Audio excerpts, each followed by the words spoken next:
guys, samahan niyo ako, magluluto tayo ng stuffed grapes. Ayan, stuffed grape leaves. Ang tawag dito sa Lebanon ay waraano. So ngayon guys, ang gagamitin ko itong lamb neck.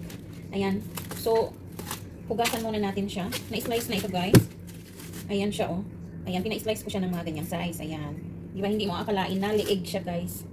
Ayan, so hugasan muna natin.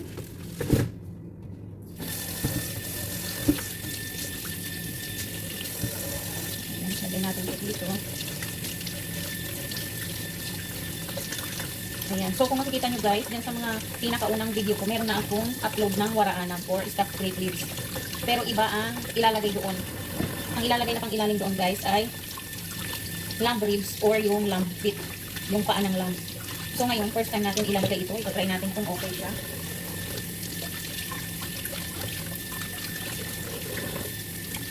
Ayan, kasi mahilig sila sa waraanan dito guys. So, para maiba naman, ito naman ang ilalagay natin na pang ilalim. Pagkatapos natin hugasan, kailangan natin siyang i-marinate.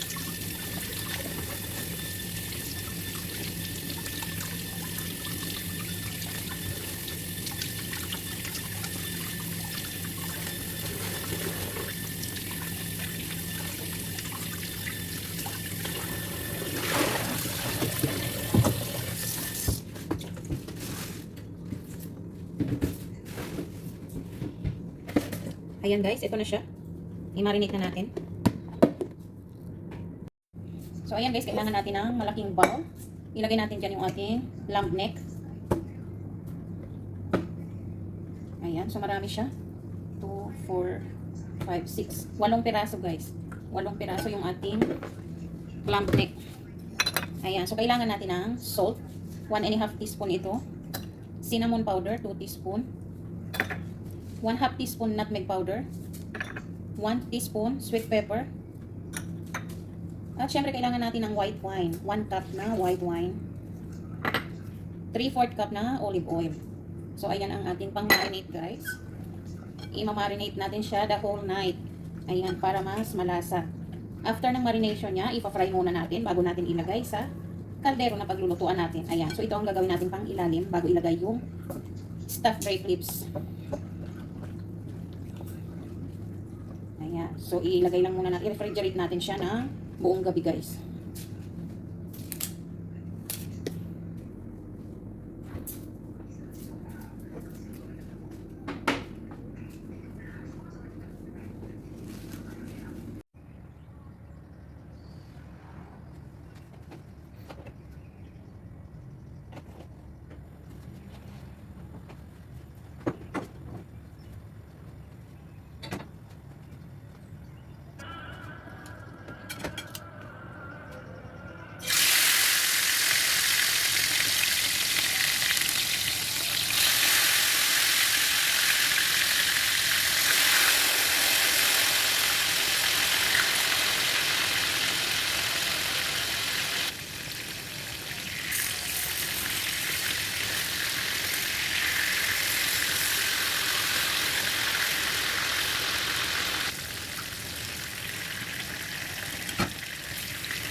Ayan na guys, so ready na yung ating kasirola. Lalagyan natin siya nitong buto ng lamb feet. Ayan, para hindi masunog yung ating meat sa ilalim. So ilalagay natin siya. Ayan, hindi masyadong kita guys, pasensya na. Ayan, so ilalagay natin siya sa ilalim. Ganyan. Tapos saka natin ilagay itong, ayan siya guys, oh. Saka natin ilagay yung ating meat. Ayan. Kamayin na lang natin guys. So ayan, ihilera natin ganyan.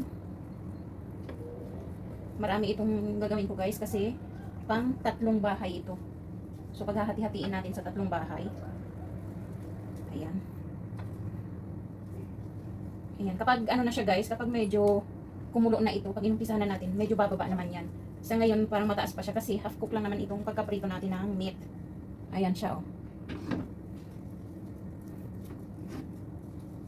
Ayan. So, pagkatapos ng meat, ilalagay na natin yung ating stuffed grape leaves. Ayan, meron siyang laman sa loob na rice tsaka meat. So, ayan, ihihilera lang natin siya dito.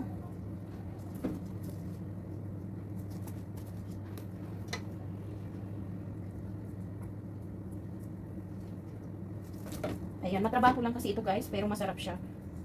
Kapag magluluto kayo nito, kailangan one day before ng kainan, na i-prepare nyo na kasi yung paggagawa pa nitong na to, hindi siya madali.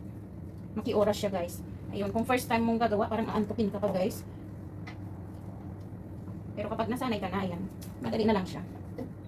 Sa umpisa lang talaga yung parang napakahirap niyang gawin. Ayan, so kung gusto nyo na ang halo niya guys ay lamb fit, meron din akong video niyan. Ayan, pwede nyo tingnan dyan sa mga nauna kong upload. Matagal na siya guys. Sa tingin ko 5 years ago na nung nai-upload ko siya or 6 years ago. Ayan, hindi ako sigurado. Kasi magsi 6 years na pala guys yung aking channel.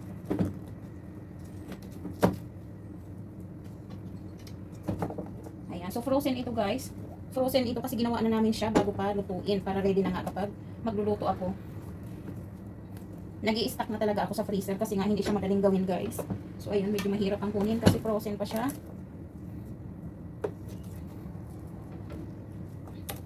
Kailangan kasing gawin itong nauna guys dahil ang tagal niyang lutuin.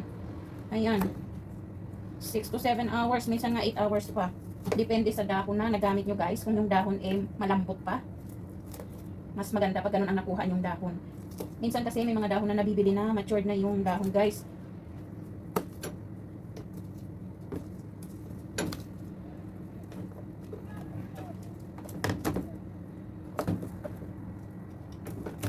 Ayan, so layer by layer siya.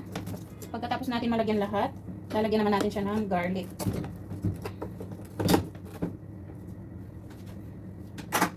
Ayan guys, so meron tayong garlic na nabalatan na. 3 buo ito guys, kasi mas masarap sa waraanab yung marami ang bawang. Para hindi malansa yung meat guys. Alam niyo naman yung lamb, di ba? Yung lamb, lalo na yung yung paa. Ayan, syempre maano yung amoy niya. Parang malansa. Ganon. So, kailangan talaga wag yung titirin yung bawang at saka yung spices. Ayan. So, nalagay na natin ang bawang guys. Maglalagay na tayo ng second layer.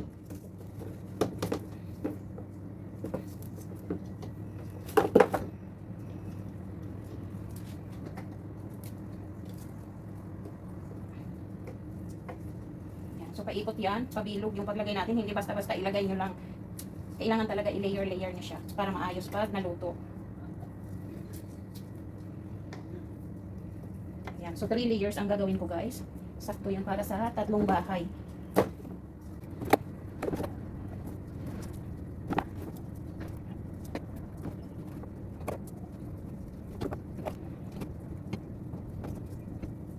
Lagyan natin ang bawang ulit. Ayan. Iubos na natin yan guys. Ayan. So, yung mga hindi mahilig sa bawang, pwede namang konti lang ang ilagay nyo guys. Ayan. Nasa sa inyo yan. Kasi may mga tao na ayaw ng bawang guys. So may mga tao rin na gusto talagang kumain ng bawang. So yung mga tao na ayaw ng lasa ng bawang, bawasan nyo na lang. Pwede rin na hindi nyo lagyan, pero siguro bawiin nyo na lang sa mga spices. Ayan. Sa bagay kapag guys, dahil naman, ito naman talaga yung mga meat na kinakain nila. So okay lang sa kanila ang lasa, sanay sila sa ganon. Dahil yun nga talaga ang meat nila. Hindi kagaya natin na Pinoy talagang mapag-compare natin yung lasa.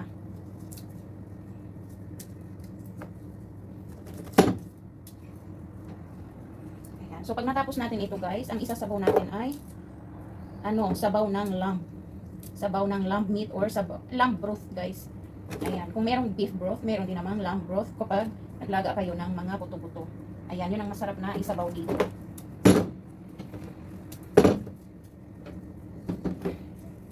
So, iuubos ko na ito guys. Dahil konti na lang naman. Ilagay na natin lahat.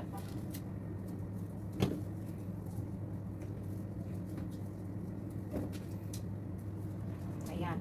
Tapos, pakukuluan natin ito guys. Sa umpisa, medyo malakas-lakas pa ang apoy. Pero kapag kumulo na, slow fire nyo na lang guys. Ayan, lutuin nyo siya for 6 or 7 hours. Or depende kung nakikita nyo na hindi pa masyado malambot yung balat ng ng grapes, pwede nyo dagdagan ng oras yung pagluluto. Ayan, tapos titingnan nyo na lang kung kailangan dagdagan lagi ng sabaw. Ayan, so ganyan lang guys. Tapos pag nilagay natin yung sabaw, lalagyan natin siya ng malaking plate. Papatungan natin ng bato para hindi siya iaangat kapag niluluto. Ayan, saka takpan na guys. So ganun lang.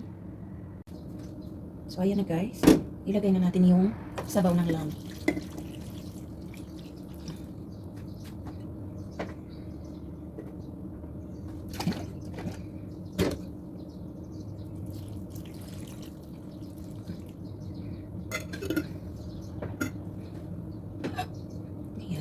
Pagkatapos ilagay yung sabaw, lagyan natin guys ng plate sa ibabaw.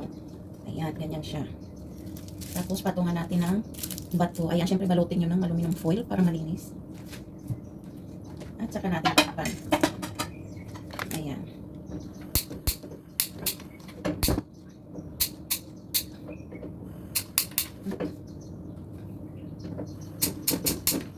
Para wala na yung pansindi ko guys.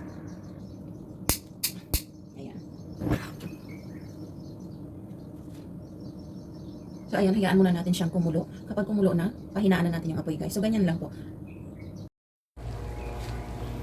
Ayan, guys. After 6 to 7 hours, lagyan na natin siya ng lemon juice. Ayan, nilagay ko na siya dito kasama nung ibang lamb broth. Ayan. Lagay na natin siya.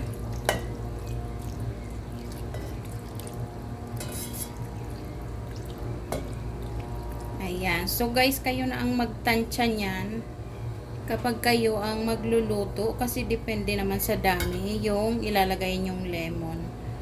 Ayan. So ganyan ang magiging itsura niya guys. Hayaan muna natin siya na kumulo-kulo pa konti. Pagkatapos ititiwarik natin siya, ibabaliktad natin. Tapos tatanggalin natin yung mga bones sa ilalim. Ganun na natin siya isi-serve guys. Ito na siya guys. Ayan, ititiwarik na natin. Ito guys. Kaya.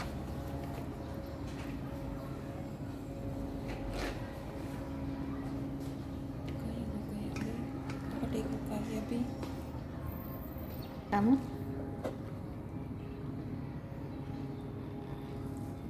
Ayan na siya guys. Tanggalin natin yung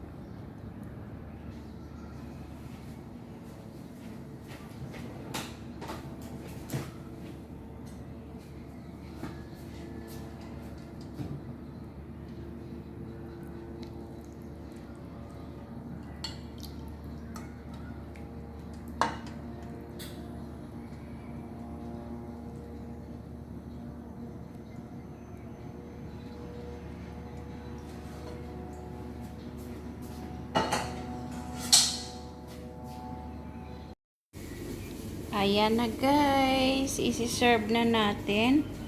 Ayan, sineparate ko yung meat niya para buwelong kakain. At syempre, yung kanyang partner ay yogurt.